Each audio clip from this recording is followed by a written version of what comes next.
Almut, tu as proposé de résumer un peu les mécanismes de l'inceste et peut-être en mettant en avant les points importants que toi, tu voulais particulièrement transmettre dans sur ces mécanismes qui sont maintenant bien documentés. Oui, en fait, dans ma BD, je voulais vraiment... l'objectif de ma BD, c'était présenter les mécanismes de l'inceste. Je voulais partager avec les lecteurs tout ce que j'avais pris, notamment avec les livres de Dorothée Ducci, Verso de domination. En fait, elle a travaillé pendant des années sur les sujets comme anthropologue et j'ai trouvé son ouvrage super important et vraiment passionnant en même temps qu'il était effrayant.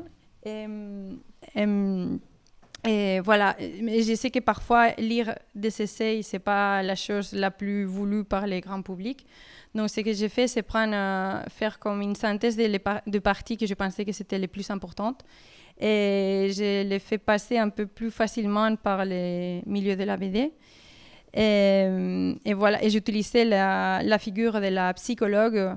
Et il a un personnage qui est un psychologue et j'essaie de mettre des parties un peu plus théoriques sans changer pas trop les tons au milieu du récit.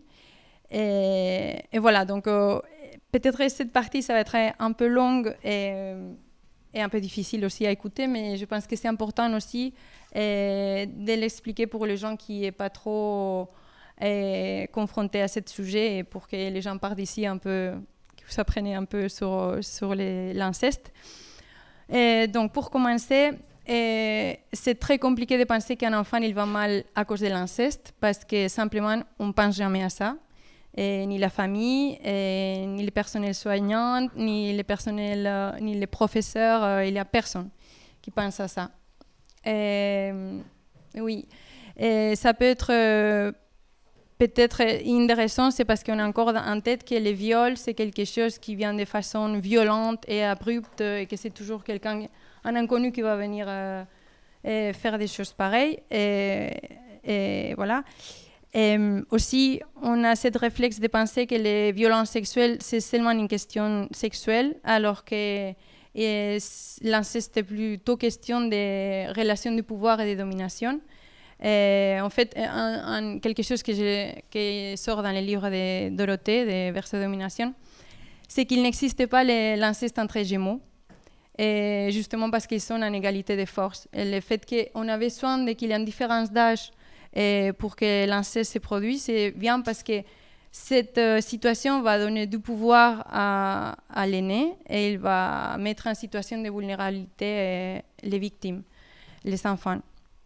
Et aussi, une autre chose importante à savoir, c'est que l'inceste, il ne vient pas tout seul. Dans les familles où ça arrive, il n'y a pas qu'un agresseur. C'est quelque chose qui vient de génération en génération. Et dans les livres, il dit en fait que c'est très triste. Et les 30% des agresseurs, ils ont été eux-mêmes victimes très précoces d'inceste. Donc c'est affreux qu'un enfant qui a été victime devienne à son tour l'agresseur. Et ils vont toujours minimiser ce qu'ils ont vécu eux-mêmes pour ne pas confondre et se confronter à la douleur qu'ils sont en train d'engendrer à les victimes et pour pouvoir continuer à faire les abus. Et aussi, je pense que pour se protéger de sa propre douleur. Aussi, les enfants des parents qui ont été incestés, ils peuvent quand même percevoir les relations incestueuses qui ont façonné ses parents. Donc même très longtemps après les abus. Et quand l'inceste arrive dans les fratries, l'agresseur, il va mettre en action toutes les relations de domination qu'il a vues dans les adultes de la famille. Et il faut penser que c'est un adolescent ou un enfant qui fait ça à un enfant encore plus petit que lui. Et c'est très dommage que dans nos sociétés, on minimise toujours ça. On les banalise, on dit toujours que c'est des jeux sexuels qui vont initier les enfants à la vie sexuelle. Mais c'est atroce de dire ça parce que les dégâts qu'il y a dans les victimes... c'est exactement les mêmes que si c'est un adulte qui fait les abus. dans les livres de Dorothée, il parle aussi des caractéristiques de l'agresseur, dont la plupart c'est des hommes. Et ces hommes sont en général très autoritaires. Et dans la famille, on va dire toujours, bon, c'est une grande gueule, mais au fond, il a de la bonté à l'intérieur. Et c'est pas grave. Après, ils sont souvent très immatures, ils sont pervers, ils sont narcissiques, ils sont pas très bien dans sa peau en général, et ils sont aussi très vulnérables. Il faut aussi arrêter de penser que c'est des tarés ou c'est des malades, ou c'est des personnes très normales, c'est des hommes qui sont très bien intégrés dans la société. Aussi, eux, ils vont rentrer en contact avec l'enfant par les jeux, et petit à petit, l'affection va glisser petit à petit à quelque chose de sexuel, toujours progressivement, en mettant à l'enfant comme s'il serait à égalité avec lui. Il joue toujours avec cette confusion des langues. Après, du côté de l'inceste, parfois ils sont très très petits, parfois ils ne savent même pas nommer les parties de son corps.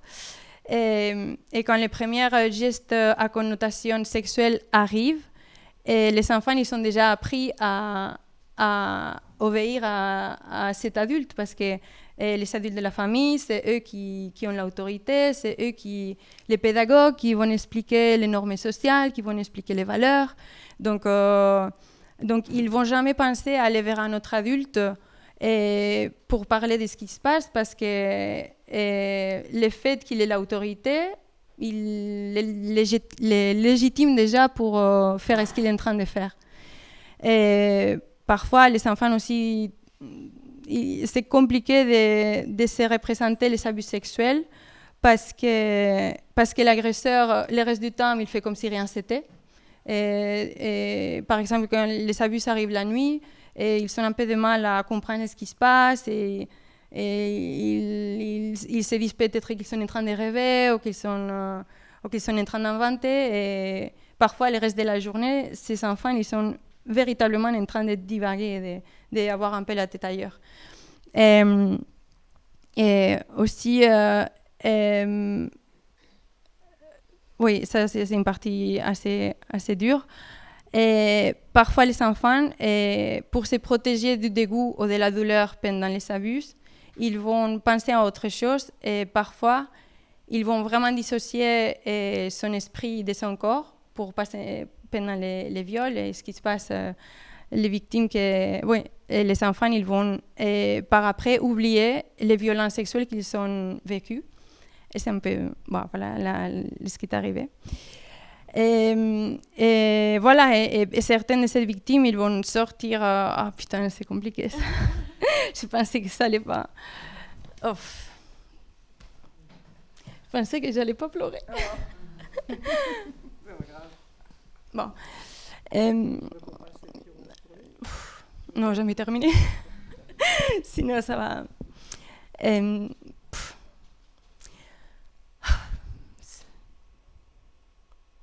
sais pas, c'est peut-être. Non, je vais continuer. Donc, ils vont. Certains qui sortent de. Peut-être, cette partie, tu vas la dire mieux parce que tu l'as passée dans ta chair.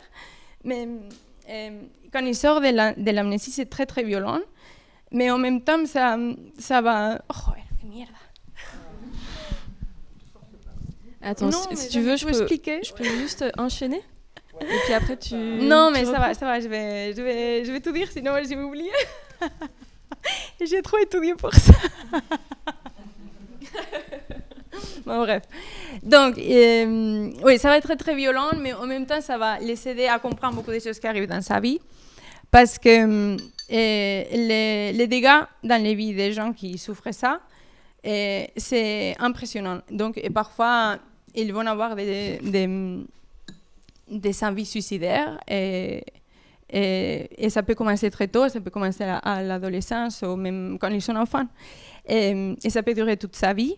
Il faut savoir que les suicides, il est beaucoup plus nombreux dans les familles où il y a de l'inceste que dans les familles où il n'y a pas. Et après, il peut avoir il peut s'automutiler, il peut avoir des problèmes psychologiques et mentaux, relationnels, ça affecte vraiment à tout.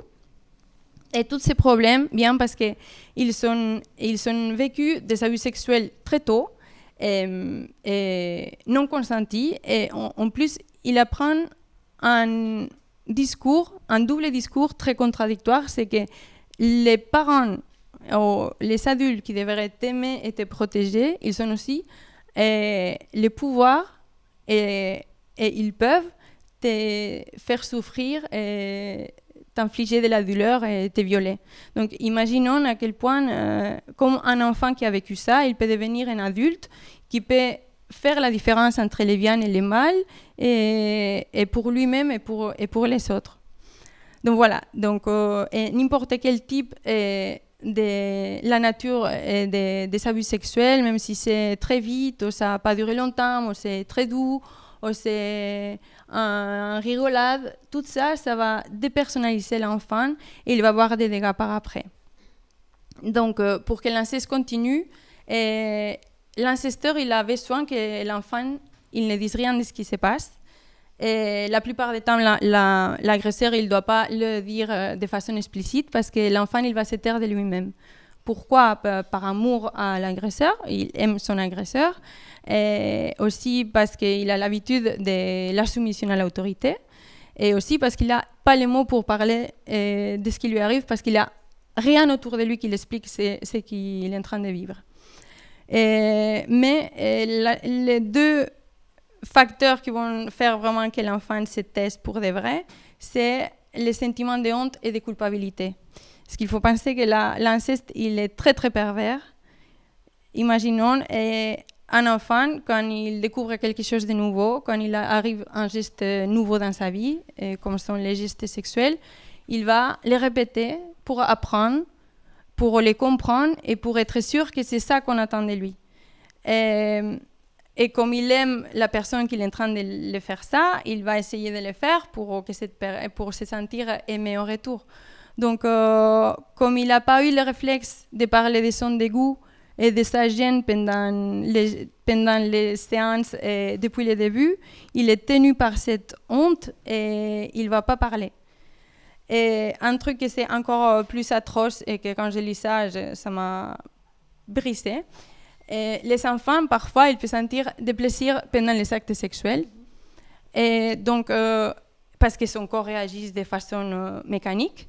Et donc, parfois, ça va agir comme une espèce de drogue. Et c'est l'enfant qui va aller chercher parfois l'adulte. Donc, il pense qu'il est responsable de ça, qu'il partage avec l'adulte la responsabilité de ce qui lui arrive. Et alors, cette culpabilité horrible, ça va faire que le silence continue. Et n'importe quelle nature a les abus sexuels, ils vont toujours mettre à l'enfant et à la victime dans une situation de cette tension entre se taire et révéler l'inceste. Et ça va affecter dans toutes ces relations sociales. Et d'abord, la relation avec soi-même, parce que d'abord, il faut qu'il s'avoue à soi-même qu'il a vécu quand même des viols. Et aussi, il va toujours en train de penser à qui va se confier.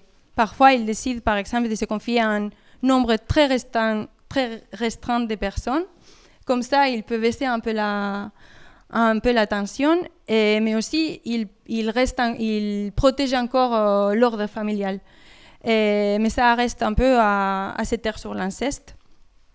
Après, ça va terminer très vite. Hein. On est déjà à la fin, on est presque à la révélation. Donc, dans tout ce processus, la figure de l'annonciateur, c'est très important. Parce que dans beaucoup de cas, les incestés, ils ne savent pas qu'ils sont des victimes. Et donc, ça peut être un livre, ça peut être un film, ça peut être une personne d'autorité, une autre victime qui va parler, et n'importe quelle personne, mais c'est quelqu'un qui va bousculer la représentation du monde dans lequel il vit l'enfant depuis longtemps. Donc, quand ils décident de parler, donc le moment de la révélation, ça marque la fin de l'inceste et ça marque aussi un avant et un après dans l'histoire de la famille parce que tous les membres de la famille vont devoir réagir à cette nouvelle et toutes les relations, les rôles qui sont entre eux, ils vont être mis à l'épreuve. Et c'est un moment super difficile parce que la famille doit se représenter à l'agresseur comme un violeur. Et il doit changer complètement la perception qu'ils ont de cette personne. Et c'est vraiment faire un travail de deuil. C'est faire le deuil de cette personne. Et malheureusement, la plupart des temps, la famille, pour se protéger, et parce que c'est trop difficile, il va décider de se dresser contre la victime et pas contre l'agresseur. Et pour l'agresseur, à ce moment, il va dans aucun cas changer la vision qu'il a de lui-même. Et il va utiliser plein de ces stratagèmes horribles pour dénigrer la victime et pour décrédibiliser son récit. Et la famille, elle va se mettre des côtés de l'agresseur, il va essayer de l'accompagner dans cet effort d'être une bonne personne et un bon type. Et c'est justement ça, le fait de ne pas vouloir reconnaître qu'il y a un incesteur et un incesté qui fait que les systèmes de l'inceste se reproduisent encore et encore. Voilà, c'est fini.